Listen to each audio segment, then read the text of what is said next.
অথবা নাই। তাহলে ঐক্যমত্য মানে এই, আমরা এই ভিত্তির উপর এখানে এসেছি।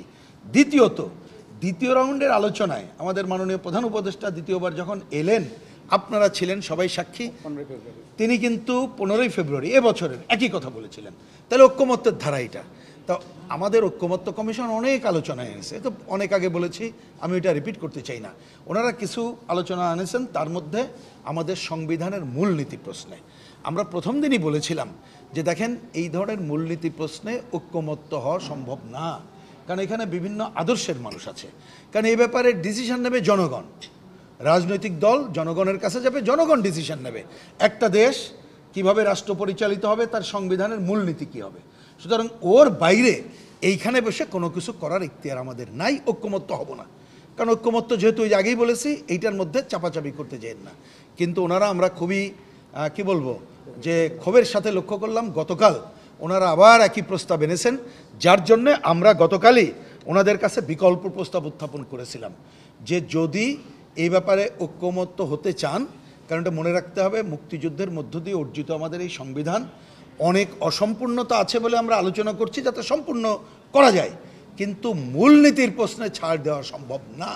যার জন্য আমরা যেটা বিকল্প বলেছিলাম সেটা আমি পড়ে শুনে অল্প কথা, আমরা বলেছিলাম এইভাবে লিখতে পারেন, রাষ্ট্র পরিচালনার মূলনীতি প্রসঙ্গে এইভাবে লেখা যেতে পারে, সংবিধানে রাষ্ট্রীয় পরিচালনার 4 মূলনীতির সাথে, মানে এখন যে 4 মূলনীতি আছে, সাথে সাম্য, মানবিক মর্যাদা, সামাজিক সুবিচার এবং ধর্মীয় স্বাধীনতা ও সম্প্রীতি যুক্ত হবে।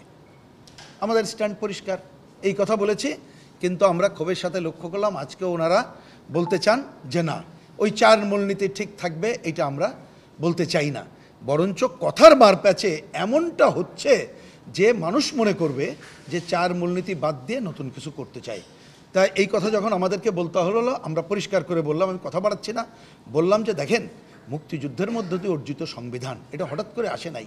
ব্রিটিশ বিরোধী সংগ্রাম, 54-এর যে 21 দফা যুক্ত ফ্রন্ট থেকে শুরু করে মুক্তিযুদ্ধ, তার ধারাবাহিকতা আসছে। এইটা হাত দেওয়ার এখতিয়ার আমাদের নাই, এবং এই কমিশনেরও এই এখতিয়ার আছে বলে আমরা মনে করি না। কারণ নীতিগত বিষয় সিদ্ধান্ত, আমাদের কাঠামোগত বিষয় থাকতে পারে, আলোচনা করতে পারেন। যাই হোক, সেটা আমরা যখন বললাম, ওনারা এ ব্যাপারে কি করবেন নানা মত আছে, পরে আলোচনা করবেন। কিন্তু আমরা পরিষ্কার করে বলেছি, কমিউনিস্ট পার্টির দিক থেকে, অন্যরা তাদের দিক থেকে বলবেন যে এই ধরনের নীতিগত বিষয় যদি মেজরিটিতে জোর করে শব্দের মারপ্যাচে মুক্তিযুদ্ধের মধ্য দিয়ে অর্জিত বাংলাদেশের সংবিধানে যে 4 মূলনীতি আছে সেইটা পরিবর্তনের কোনো ইঙ্গিত জাতির সামনে প্রকাশিত করা হয়, সেইটার সাথে